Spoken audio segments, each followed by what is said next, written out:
Donc, aujourd'hui, c'était Parashat Toldot, et on a beaucoup parlé de Yaakov et Esav. Hein? Qui va prendre les bénédictions? Hein? Est-ce que c'est Yaakov ou c'est Esav? De base, ça devait être Esav, puisque Yitzhak lui a réservé les brachot. Et Rivka, elle a tout fait pour que les brachot passent chez Yaakov. Yaakov, il avait peur que son père le maudit.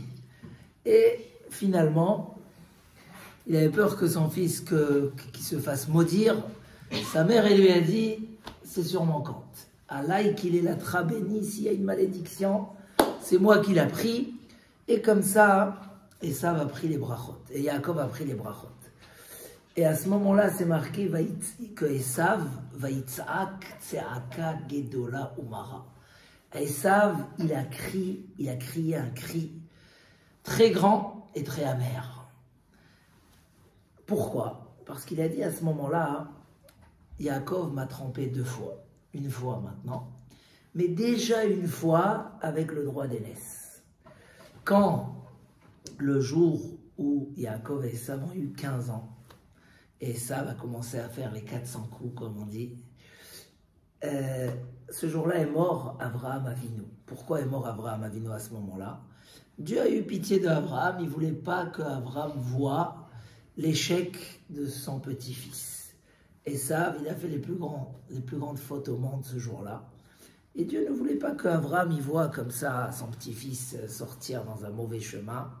Donc il a fait partir. Donc Yaakov, qui était tous les jours dans la tente, dans le Beth Midrash, il étudiait tout le temps.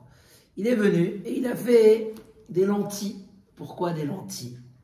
Parce que c'est le signe de deuil, hein, tout ce qui est rang, comme les œufs, les lentilles. Et il a fait avec de la sauce tomate. C'était rouge. La Torah raconte que c'était rouge. Et Esav, il arrive comme ça du champ après qu'il avait... Et il voit, il dit, s'il te plaît, verse-moi dans ma bouche de ce bouillon rouge. Mina Adom, Adom, Azé. À tel point que la Torah va dire que pour ça, il va être appelé Édom. Hein? La nation de Esav s'appelle Édom sur le nom du rouge. Maintenant, j'imagine que Yaakov lui a expliqué que c'est pas du rouge. Pas de la sauce tomate.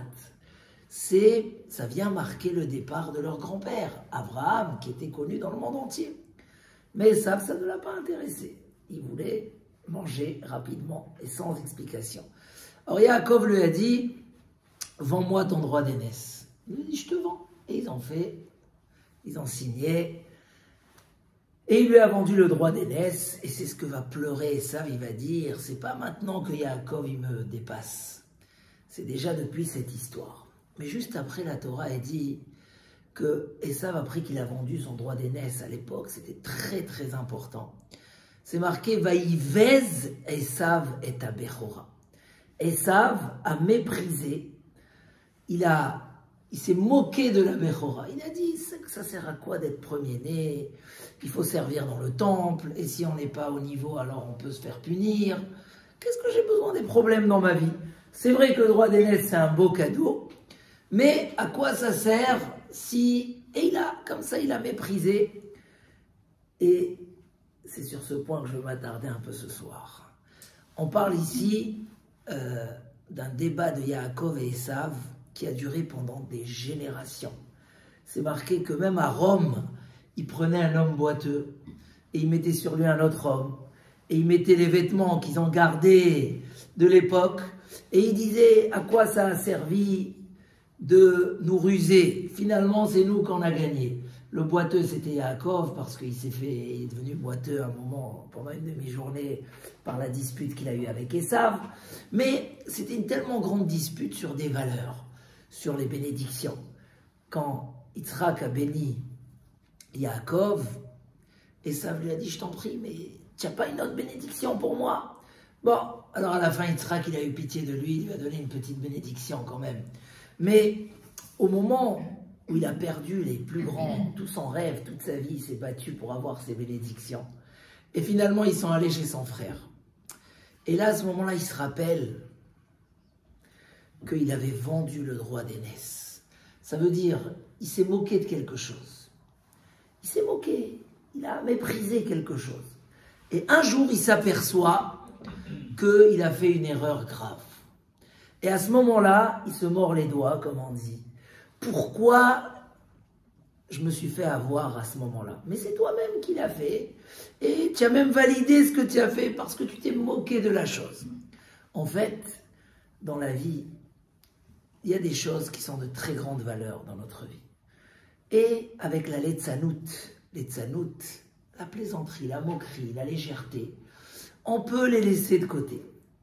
Et ça peut être des fois dans le couple, hein, des gens qui vont carrément, on entend tous les jours des gens qui se séparent, ou que tu te dis, mais attends, tu as construit, c'est les choses les plus précieuses de ta vie. Des gens qui ne s'occupent pas de leurs enfants, alors que les enfants, c'est la chose la plus chère qu'on peut avoir au monde. Il y a des choses dans la vie qu'on peut des fois laisser de côté, négliger. Et le problème, c'est qu'au moment où on les néglige, on ne réalise pas que finalement, c'est tout notre bonheur, c'est toute notre vie, c'est toute notre réussite. Et cet exemple de Esav va nous amener justement à réveiller notre esprit un petit peu, à être éveillé à voir les choses précieuses que nous avons, les choses qu'on a autour de nous. Et on va commencer, on va arriver tout de suite à pas mal d'exemples importants. Mais avant de raconter cette histoire, je me rappelle de quelqu'un qui travaillait à la bourse, comment on appelle ça, les brokers, et il me disait, je rentre le soir tellement je suis fatigué, mes enfants ils me sautent là-dessus, j'ai pas les nerfs pour eux, j'ai pas les nerfs. Et je lui dis, mais comment, c'est tes enfants, c'est la chose la plus précieuse, et alors si tu es fatigué? J'arrive pas. Je lui ai dit, écoute, avant que tu arrives, avant d'ouvrir la porte, arrête-toi quelques secondes et réfléchis, c'est quoi la chose la plus chère au monde pour toi? Réfléchis, pourquoi tu travailles toute la journée? Et là, tu vas rentrer et tu verras que tu vas vraiment les apprécier et sentir que voilà, c'est maintenant le moment de la vie, c'est pas au travail. Il y a une petite histoire chassidique, c'est bien à la sortie de Shabbat comme ça, de raconter des petites histoires. Il y avait une histoire avec le Tzadik Me'afta. Le Tzadik Me'afta, c'était un grand rave chassidique très important. Il raconte une histoire qu'un jour, il y a un homme qui arrive et qui lui pleure, qui lui dit « Je dois marier ma fille, j'ai besoin de 20 000 roubles et j'ai pas. Qu'est-ce que je fais? Qu'est-ce que je fais ?» Le rave lui a dit « Mais combien tu as ?» Il dit « J'ai 100 roubles. Je suis loin du camp. Qu'est-ce que je peux faire ?» Le rave lui dit « Regarde, prends tes 100 roubles, voyage dans la grande ville à côté. La première affaire qui se présente à toi, tu la prends. » Voilà. Lui, il a la Emunat Chachamim, il prend la route et la nuit tombe, il s'arrête pour dormir dans une auberge.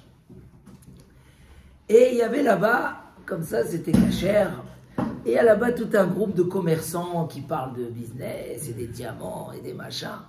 Et lui, il est là, il regarde. Un moment, il y a un qui se tourne envers lui et qui lui dit « Nous, tu veux peut-être acheter un diamant ?» Il dit « Je veux bien, mais combien ça coûte ?»« Ah, ça coûte 10 000 roubles. » Il dit « Non, j'ai pas. » Alors l'autre, il voit qu'il a quelqu'un de pauvre devant lui et qui peut un peu se moquer de lui. Alors il dit « Combien tu as dans ta poche ?» Il dit « J'ai que 100 roubles. » Il dit « À 100 roubles, qu'est-ce que tu veux que je te vende? C'est pas de l'argent. » Il dit « Mais si tu veux, je peux te vendre quelque chose. Je peux te vendre mon Olam Haba, mon monde futur, je te le vends à 100 roubles. » L'autre, il a dit, peut-être c'est l'affaire que le Rav m'a dit de faire. Il dit, d'accord, je veux acheter ton Olam Haba, je vais acheter ton monde futur, mais on va signer sur un papier. Hein. Il dit, il n'y a pas de problème, et il fait de ça une plaisanterie, et il rigole, et il lui vend son monde futur. C'est une histoire très connue, une histoire vraie.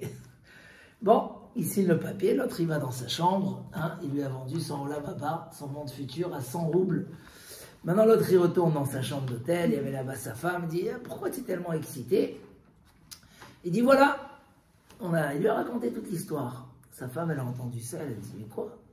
Ça veut dire que tu n'as plus de Olam Haba, tu n'as plus de monde futur, tu es un goy. Moi je ne vis pas avec un goy.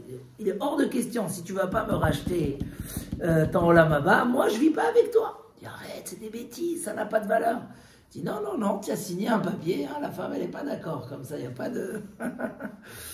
et qui tourne la dispute, machin, il n'a pas le choix, il va avec elle, il cherche, il tape à la porte de ce pauvre, et il dit, écoute, voilà, je vais te racheter mon olam haba, je te rends tes 100 roubles. L'autre, il dit, non, moi je ne vends pas, comme ça vaut pas 100 roubles, un monde futur, ça vaut des milliers de roubles. Et là, la négociation, elle commence, et là, on va dire, allez, 5000 roubles au maximum, je te donne, tu me revends mon monde futur. Et le pauvre, il dit, non. Moi, je dois marier ma fille, j'ai besoin de 20 000 roubles. Si tu veux, je le revends à 20 000 roubles. Et l'autre, il dit, même pas en rêve, et il s'en va. Et sa femme, elle dit, écoute, si c'est pas, tu rachètes pas ton monde futur, moi, je vis pas avec un goy. Moi, on va au Bedin, c'est fini. Ouais, il voit que sa femme, elle est ferme, etc. Il n'a pas le choix. Bon, il a fini par céder. Et il a racheté à 20 000 roubles. Donc, le pauvre était heureux. Il a dit, voilà, c'est la bracha du Rav qui a marché. Après, ils lui ont dit, dis-moi, explique-nous, comment tu es arrivé là? Qu'est-ce que tu fais ici avec 100 roubles dans ce... Il dit, voilà, c'est le Rav qui m'a dit la première affaire. Et j'ai eu la première affaire, bon, Hachem, j'ai eu ma bracha, j'ai eu de quoi marier ma fille. Alors la femme, elle dit, on est obligé demain d'aller chez le Rav, parce que j'ai peur quand même, pourtant. Tiens, quand même. Alors ils sont partis chez le tzaddik de Hafta. Et ils sont venus devant lui et lui ont dit, Rav, c'est de la triche, j'ai acheté quelque chose à 100 roubles, je dois le racheter à 20 000, comment c'est possible? Il a dit, le Rav, c'est tout à fait réel. Quand tu as vendu ton monde futur à 100 roubles, pour toi, il n'avait plus de valeur. Quand on ne donne pas de la valeur à quelque chose, alors la chose n'a plus de valeur. Un homme qui, prenez par exemple une femme qui est déçue de sa bague de diamant, il n'est pas beau, elle va le perdre quelques semaines après, c'est clair, net. Quand tu ne donnes pas une valeur à quelque chose, tu le perds. Il dit au début, ça valait que 100 roubles. Après que ta femme t'a fait comprendre c'est quoi la vraie valeur, c'est vrai qu'il vaut 20 000 roubles et voire encore plus. Et en plus, avec ça, tu as fait une mitzvah, alors ça vaut encore plus. Et donc, l'affaire, elle est juste. Vous avez bien fait, tu dois être fier aujourd'hui que grâce à toi, ce monsieur, il va marier sa fille. Donc, c'est une petite histoire chassidique, mais elle a un message très très fort. Elle a un message dans toutes les épreuves qu'on peut rencontrer dans la vie. Si on veut réussir quelque chose, il faut lui donner sa juste valeur. Si on ne lui donne pas sa valeur, on le perd. Esav, il a perdu tout ce qu'il a perdu. Et à la fin, il a crié très très fort. Mais la raison pourquoi il a perdu, c'est parce que d'avance, il n'a pas apprécié. Il n'avait pas la valeur des choses. Et quand on n'a pas la valeur des choses, alors on les perd. Nigmar, vaïvez. Il dit là-bas que quand il est venu, il a dit à Yaakov, c'est quoi ces lentilles là? C'est quoi ce rouge? Il lui a dit, parce qu'Avraham Avinu, il est mort. Et quoi? Si Avraham Avinu, il est mort, alors même les tzadikim, ils meurent. Ça veut dire qu'il n'y a pas de Dieu, il n'y a pas de juge, il n'y a pas... Pourquoi un tzadik qui meurt? Il dit, ça y est, j'arrête, je ne veux plus entendre parler de... Je ne veux plus entendre parler de mitzvot, je ne veux plus entendre parler de rien. C'est quoi ça? Mais bien sûr qu'Avraham Avinu, il doit mourir. L'homme, il n'est pas éternel. Mais Esav était dans un esprit de moquerie. Et quand il y a de la moquerie, alors il ne peut pas y avoir de la réussite. Et dans la Haftara de ce matin, on a lu comment Akadosh Baruch Hu nous aime. La Haftara, elle commence par dire Ahavti etrem neum Hashem. Dieu, il dit, je vous aime, je vous aime. Et vraiment, les 5 premiers pasouks, c'est moi qui l'ai fait ce matin, dans la synagogue, c'est que de l'amour au peuple d'Israël. Et après, des reproches. Mais c'est quoi les reproches?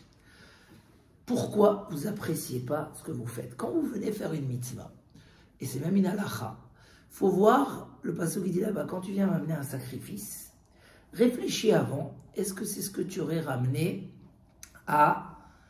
au roi, au prince, au ministre? Tu ne peux pas dire je viens devant Akadosh Baruch Hu et tu amènes des choses qui sont honneur ce que tu fais.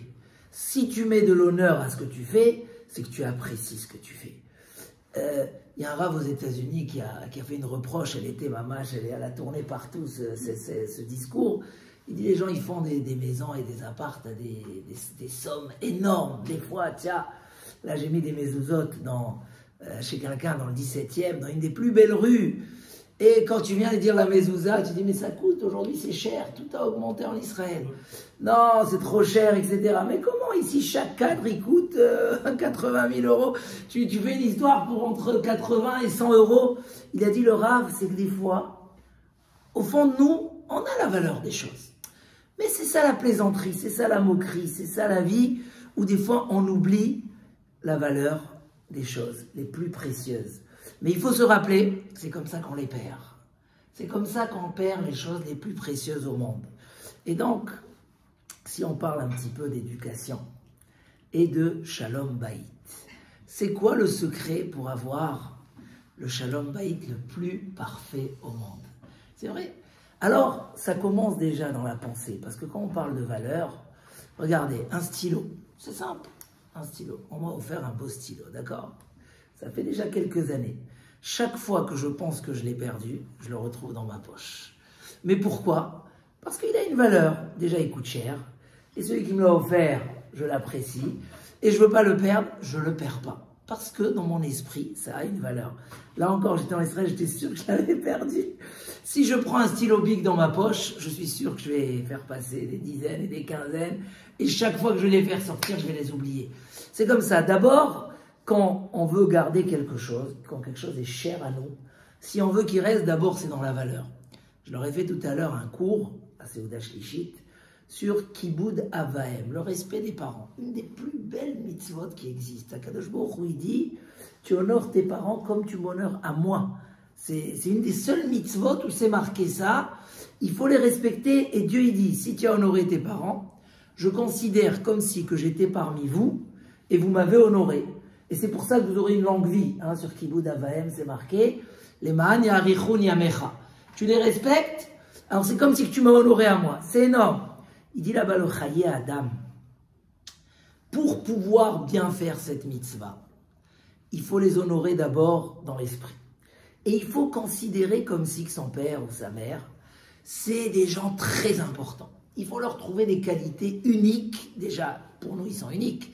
Mais même, il faut trouver une qualité et s'attacher à cette qualité et les considérer. D'abord, donner une valeur à quelque chose, c'est dans l'esprit, c'est la considération. Par exemple, dans le Shlom Bayit. Le Shlom Bayit, quand le Rambam, je ne sais pas si vous connaissez le Maïmonide, tu as ici un Rambam ou pas encore? Je peux non, j'ai dans les cartons. D'accord. Le Maïmonide, quand il écrit, comment il amène les règles, qu'est-ce qu'un homme doit donner à sa femme et qu'est-ce qu'une femme doit donner à son mari. Donc, il parle déjà là-bas de, voilà, c'est marqué, ou mechabda yoter migufo. Il faut honorer sa femme plus que soi-même, plus que ce qu'il a l'habitude à se donner à lui de l'honneur, ou mechabda yoter migufo. Et il dépense sur elle en fonction de ses moyens. Il n'imite pas moins que ses moyens, en fonction de ses moyens. Quand il parle de ce que la femme doit donner à son mari, il parle beaucoup de la considération. C'est intéressant. Il dit, elle doit le considérer comme un prince ou comme un roi. À tel point qu'elle doit le considérer, qu'elle doit chercher à aller dans ce qui lui fait plaisir. Mais alechet beta avat libo. C'est quoi? Pourquoi il parle de considération? On est dans le Rambam, un livre de Halacha. Il nous dit, quand il parle du mari, il dit, voilà, il faut lui donner, il faut dépenser en fonction de ses moyens. Il faut l'honorer plus que ses moyens. Et il dit, et madame, elle doit l'honorer dans son esprit. Pourquoi il commence par l'esprit? Parce que tout commence par l'esprit. On doit valoriser. C'est quoi? Aimer. Aimer quelqu'un. Il dit Shlomo Amelech, le roi Salomon, il nous dit comme ça. Al kol peshaim techase ahava. L'amour, c'est intérieur, d'accord? On dit j'aime dans le cœur, etc. Al kol peshaim techase ahava. Quand on aime quelqu'un, on lui pardonne toutes ses fautes. Donc quand il y a des gens qui se disputent et qui viennent te raconter Shalom Baïd, des problèmes, tu dis mais moi tout ce que tu m'as raconté, ma femme aussi le fait, ça ne me dérange pas.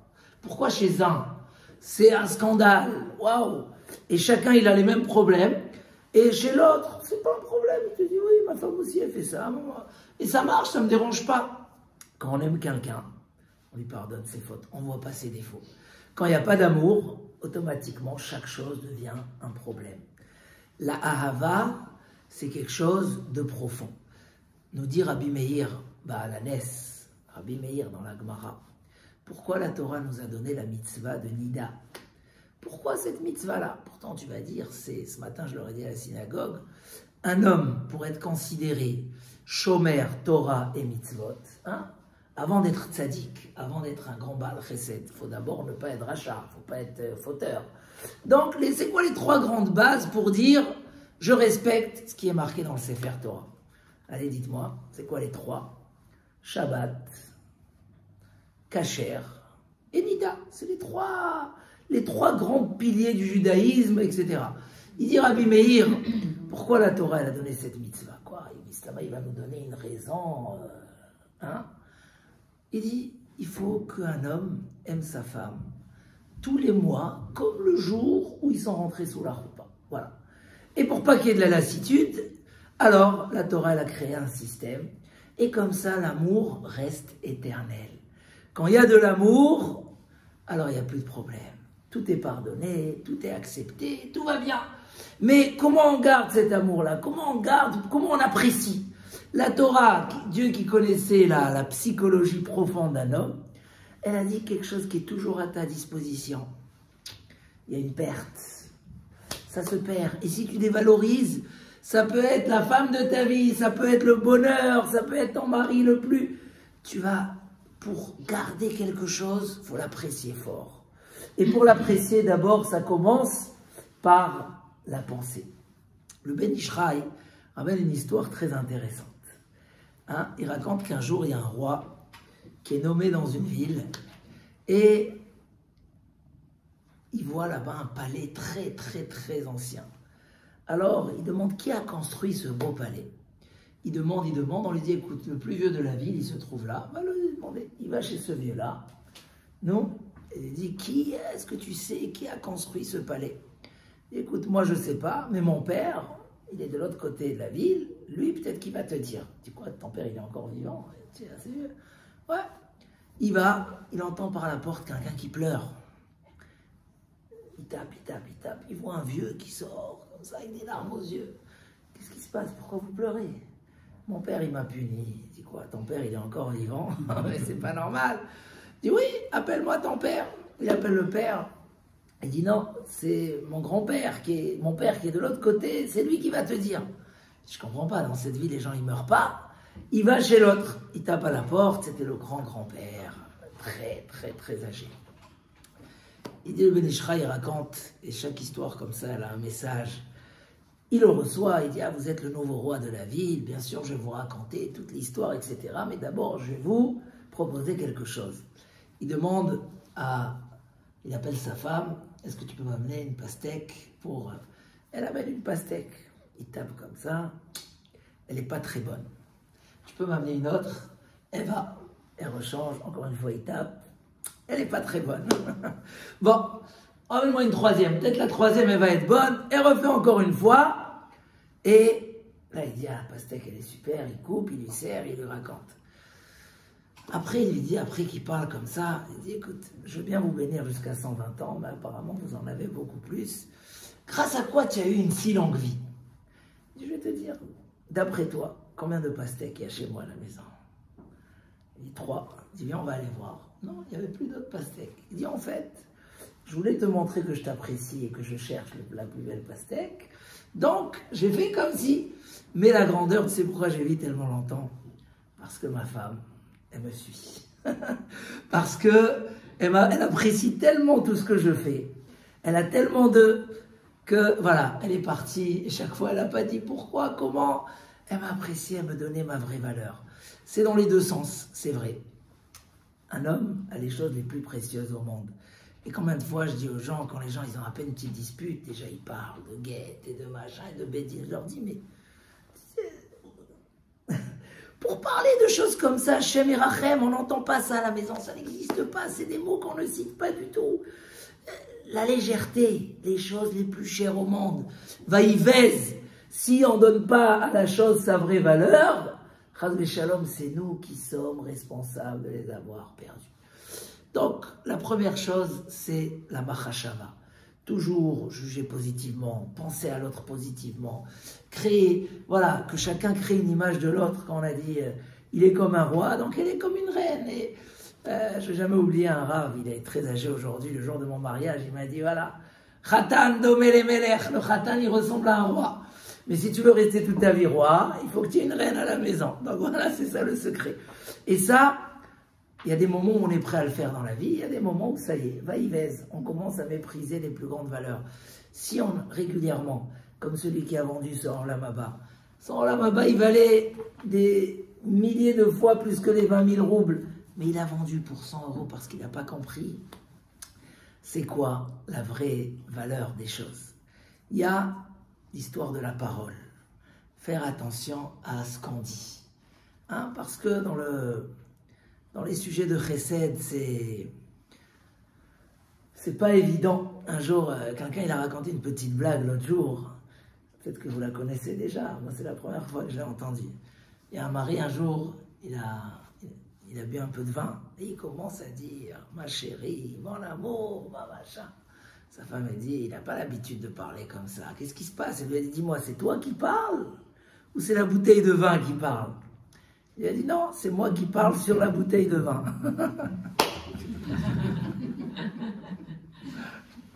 Bon, ça veut dire que... Voilà, la parole, c'est quelque chose de très très important.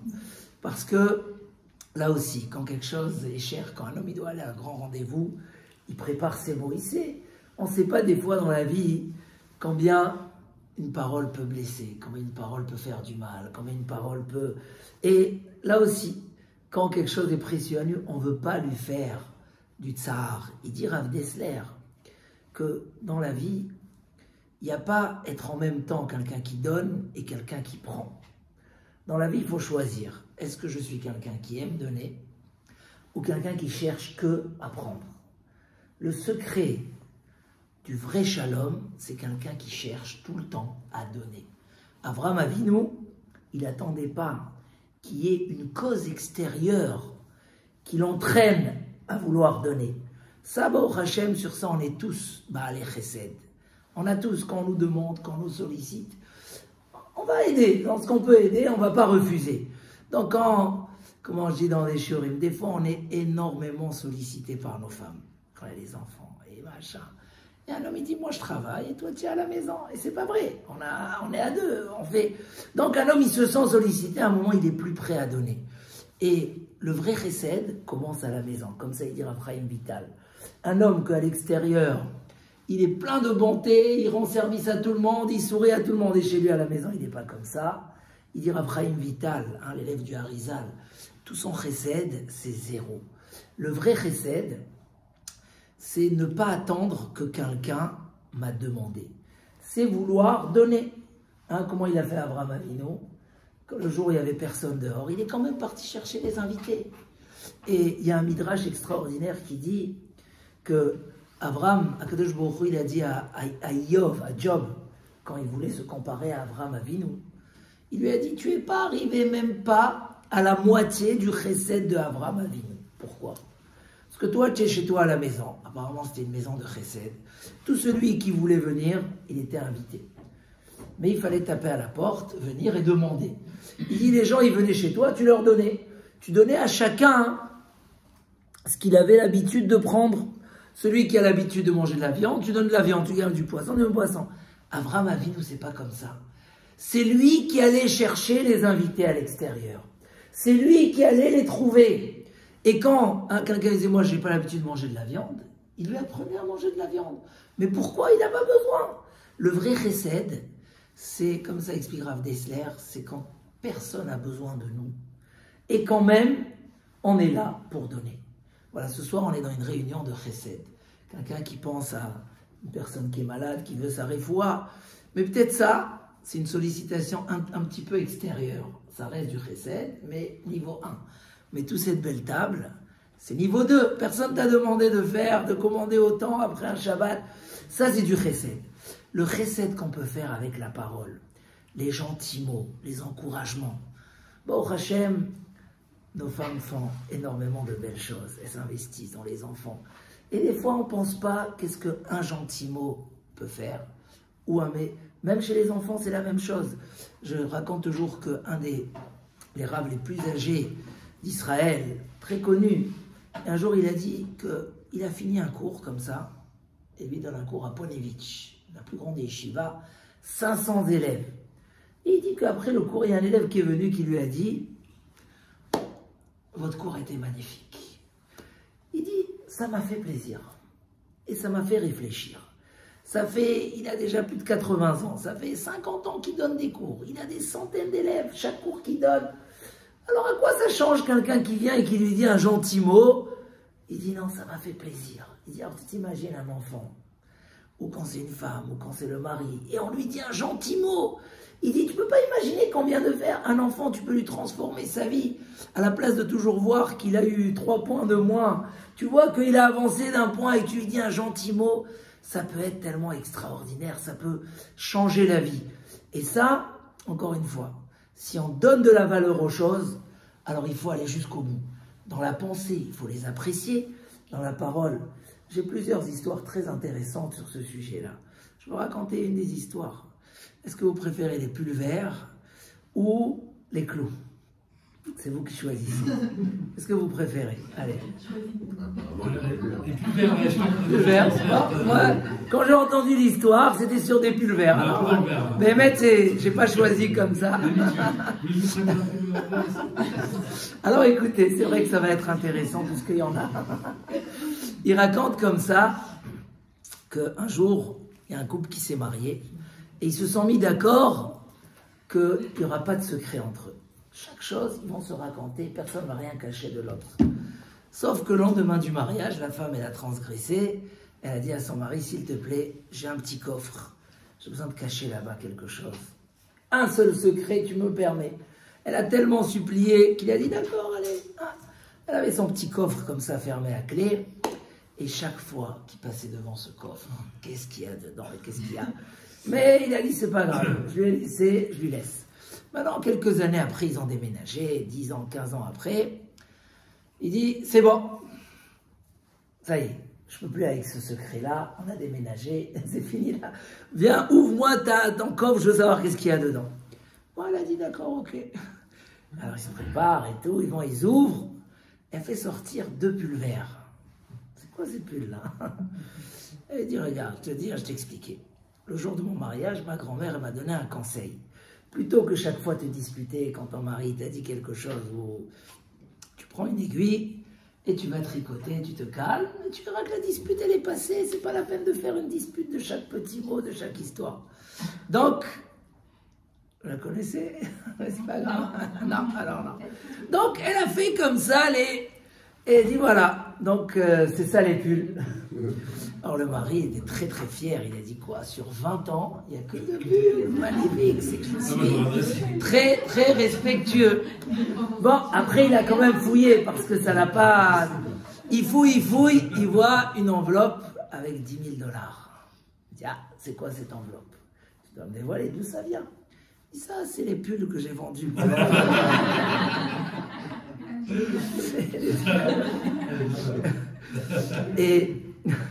Et combien c'est vrai? Combien c'est vrai que des fois, voilà, apprendre à donner de l'honneur gratuit. Un mot, ça fait tellement plaisir. Ça vaut la peine de le dire. Comment il dit un rave qui vient souvent, il dit, il faut le pshh, on a servi, le manger il est bon, la maison elle est bonne, Hachem. Savoir faire le pshh. C'est quoi? Qu'est-ce qu'il y a? Savoir donner la valeur. La parole, elle est très importante.